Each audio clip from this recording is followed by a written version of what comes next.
12:49 minutos, ya estamos entonces presentando al politólogo Aurelio Argañarás con su columna de los sábados, hoy titulada Vaca Muerta, otra vez, lana sucia o industria textil. Hola Aurelio, buenos días. Bien, muy bien. A ver, vamos a tratar de corregir. A ver, ¿me estás escuchando? Perfectamente. Bueno, ahora sí. Bueno, comenzamos, Aurelio. Bueno, hablábamos con Roberto de título, ¿no? Decíamos lo que surge a partir de acá, ¿no? Vaca muerta otra vez, lana sucia o industria textil. Sí, lo que surge es el peligro. Sí. Eso es lo que yo quiero marcar. Claro. El peligro de que repitamos una historia. Sí. Para que el oyente se ubique en el problema del título, en los tiempos de Sarmiento y Avellaneda, antes de que aparecieran los frigoríficos y después de que dejamos de ser exportadores de carne salada para esclavos, los tiempos de Rosa, esa era la industria más importante del país. Sí. O sea, después de eso y antes de que se pudiera exportar carne de vacuna congelada a Europa, las pampas argentinas estaban pobladas de ovejas. Ese periodo de la oveja es poco conocido por el gran público, por eso creo que hace falta esta explicación. Claro. Se exportaba lana, y se exportaba lana directamente sucia, sin ningún tipo de procesamiento, particularmente para la industria textil inglesa. Uh-huh. Todo esto funcionó bien e incluso tuvo un cierto auge durante la Guerra de Secesión de los Estados Unidos, ante la falta del algodón yanqui, pero después se superó la Guerra de Secesión, se terminó la Guerra de Secesión y al mismo tiempo entró en producción como gran país ovejero Australia. Y entonces a los ganaderos argentinos se les vino la noche. Los precios bajaron, las ventas se hicieron muy complicadas y ante la crisis apareció incluso entre los propios ganaderos un esbozo de conciencia de que estábamos haciendo un mal negocio porque exportábamos un producto. En esa época no se hablaba de commodities, pero se trataba de un commodity y perdíamos la posibilidad de transformar eso en un producto terminado con un valor muy superior. La fórmula que apareció y que particularmente usaba Carlos Pellegrini es que en lugar de lana teníamos que exportar pulóveres, producir y exportar pulóveres, que era ridículo que nosotros aportáramos la materia prima que valía centavos para que otros hicieran el negocio verdadero, que era fabricar pulóveres o fabricar ropa, digamos, por eso en general, industria textil. Claro.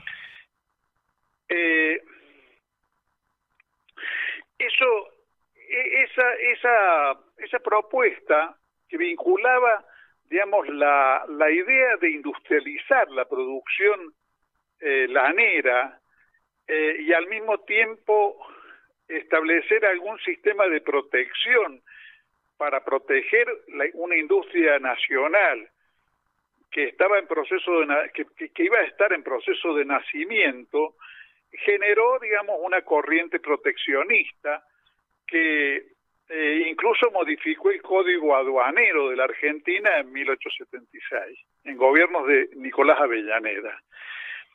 Bueno, ahora eso terminó siendo una especie de flor de un día, porque no prosperó, porque en la década del 80 del siglo XIX apareció el frigorífico, se produjo un viraje de la producción pampeana hacia en materia ganadera, ¿no? Hacia los vacunos, se mestizaron las razas criollas para producir una carne de mejor calidad y más adaptada al paladar europeo, particularmente inglés.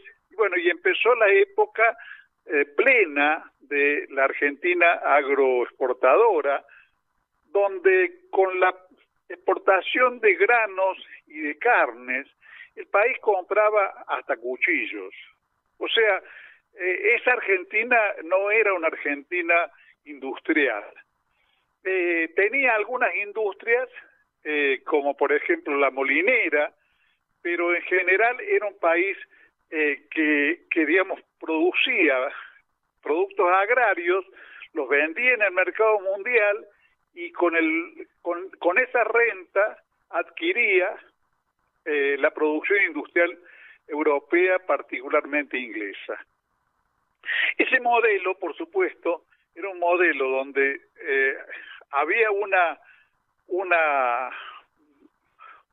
porción de beneficiarios, pero digamos al mismo tiempo un conjunto de provincias que se les llamaba pobres.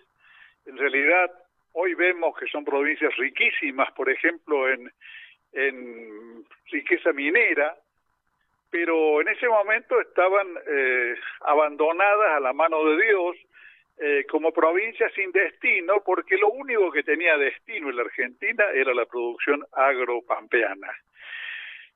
Bueno, después vino el proceso de industrialización desarrollado particularmente por el peronismo, que había empezado en la década del 30 a raíz de la crisis del 30 y después de la Segunda Guerra Mundial. El peronismo le dio un extraordinario impulso a todo eso y llegamos a una situación en la cual solventábamos la producción industrial de insumos y de maquinarias con el producto de la exportación agroganadera. Eso generó un fenómeno que es bastante complejo de explicar, sobre todo en una columna de radio, que tiene el nombre de restricción externa. Porque a medida que la industria crecía, necesitaba más máquinas y más insumos, porque la Argentina no tiene desarrollado lo que en economía se llama la rama 1, que es la rama de producción de los bienes de base de la industria. Y en esa situación seguimos estando. Inclusive parte de lo que yo en otra columna señalé como la hipótesis de las 3 pampas húmedas por parte del ex ministro Culfas, tenía como norte tratar de resolver esa cuestión creando elementos que generaran productos exportables de otro tipo y se añadieran a la producción agroganadera para que la Argentina dejara de estar asfixiada en dólares, como ha estado asfixiada en dólares prácticamente siempre desde que comenzó su proceso de industrialización. Bueno, en ese marco, Vaca Muerta y el litio aparecen como una riqueza salvífica, como algo que podría sacarnos definitivamente de esa restricción. Y en ese sentido, ambas cosas son una gran noticia y podrían permitir que el país entrara en un ciclo de expansión económica y de bienestar social que realmente necesitamos como el pan nuestro de cada día, claro, para salir de la larga decadencia que tiene la Argentina. Ahora, el peligro, particularmente en ambos casos, es que nos dediquemos a exportar commodities sin elaborarlos y en nos crucemos de brazos porque con la renta derivada de la exportación minera y de petróleo y gas, podemos comprar hasta palillos y no fabricar palillos en la Argentina. Y en ese caso, lo que es un enorme beneficio generado por una riqueza natural que no hemos creado nosotros, que es un producto de las eras geológicas del planeta, en lugar de transformarse en una bendición, se transforme en una especie de desdicha. Claro. Eso puede ocurrir. Cuesta incorporar la idea de que la riqueza pueda generar desgracia, pero creo yo que es posible que registremos ese riesgo si echamos una mirada a lo que son en el mundo los países petroleros. La Argentina no ha sido nunca un país petrolero, sino un país que tenía petróleo como para autoproveerse, pero no para ser un gran exportador. Claro. Ahora podría ser un gran exportador. Y resulta ser que los países que han sido y son grandes exportadores de petróleo en general, son países que han estado siempre condenados a una situación de monoproducción, a seguir formando parte del mundo atrasado, Sí. Aunque a veces hayan sido muy ricos, como podría ser el caso de Arabia Saudita, pero de una riqueza que digamos que beneficia a una minoría, que hasta puede tener, como tiene la monarquía saudita, grandes inversiones extranjeras y generar movimientos en el mundo financiero de gran volumen, pero que no le dan al país la consistencia propia de un desarrollo integral y armónico del sistema productivo. Sí. Entonces, creo que hay que tomar nota del tema para, digamos, porque es la primera medida que podemos hacer para que cada uno, en la medida de sus posibilidades, podamos prevenirnos frente a un futuro que puede ser brillante, pero también puede ser oscuro. Sin dudas. Esto tiene tiene una relación muy estrecha, como lo tenía y lo tuvo en el caso de la producción agroganadera, con las características de nuestra élite económica, que es una élite económica que no ha sido capaz, ni se ha interesado nunca, por generar un desarrollo integral de la Argentina, porque eso significa ser un empresario moderno y ocupado día a día. Sabemos, por ejemplo, que producir soja permite trabajar 15 días al año y rascarse el pupo el tiempo restante. Pasear en la ILUC por el pueblo y estar atento al desarrollo del mercado sin generar una riqueza mayor, porque los establecimientos que lo hacen, que son muy contados, son casi excepcionales, tienen otra lógica. Yo conozco dos casos de establecimientos, uno de 5.000 y otro de 11.000 hectáreas en el norte de Córdoba, donde a raíz de que los granos se utilizan para alimentar ganado, para ganado vacuno y cerdos, sí, un feedlot y una fábrica de cerdos, y para generar biodiesel y electricidad y fertilizantes, esos dos establecimientos, uno tiene empleados 110 personas fijas y el otro tiene 80. Si eso fuera la norma general en el campo argentino, es muy probable que en el campo argentino tuviéramos empleadas con buenos salarios y en condiciones de estabilidad, a lo mejor 500.000 personas. No pero más eso que no eso, es así. claro. Eso no es así, eso no es así. La producción agropecuaria ocupa unos pocos maquinistas durante unos días de siembra y unos días de cosecha, y tiene una bajísima absorción de mano de obra, porque tiene un grado de tecnificación muy alto, y porque además no agrega valor. Claro. Si esto pasara con el petróleo, la verdad que sería una desdicha, porque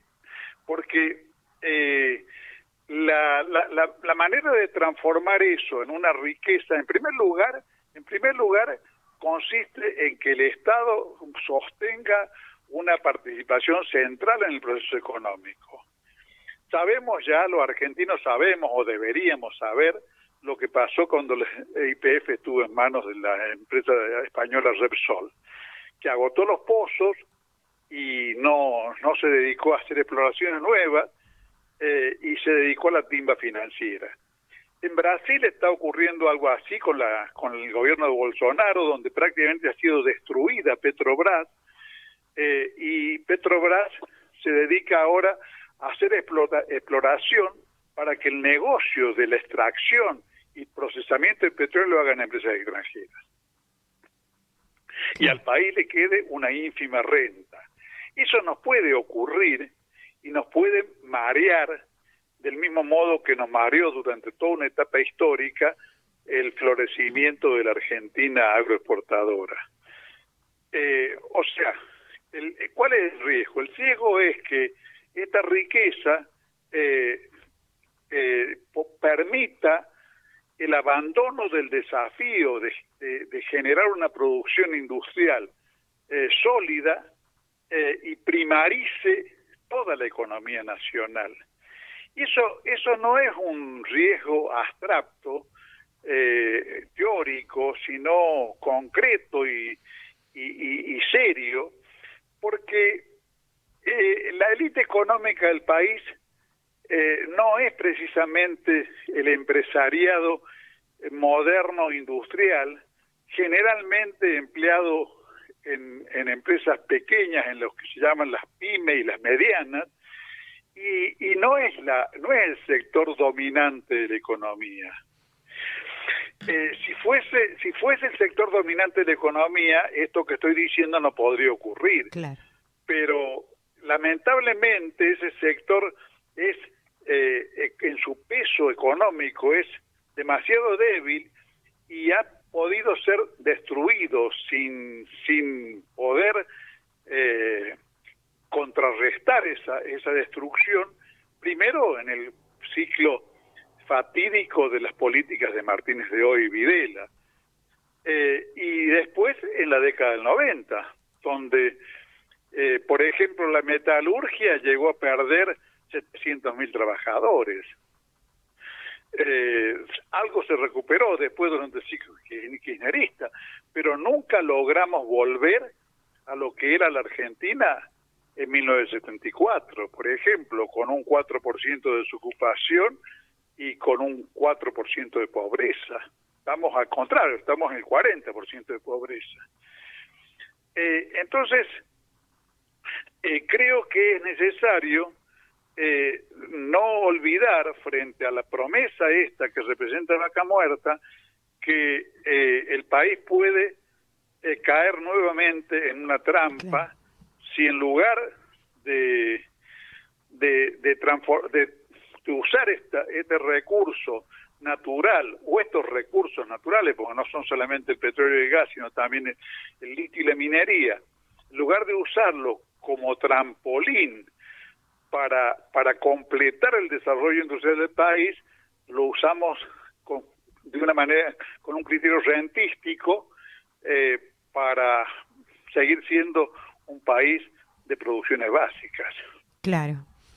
Bueno, Aurelio, muy interesante para pensarlo, ¿no? De no repetir la historia. Yo lo único que puedo hacer en una columna, quiero aclararle esto a los oyentes, es abrir el tema, claro, y sugerir el análisis. Seguro. Es un tema demasiado vasto como para que uno lo pueda desarrollar más en en el curso de 20 minutos. Claro que no.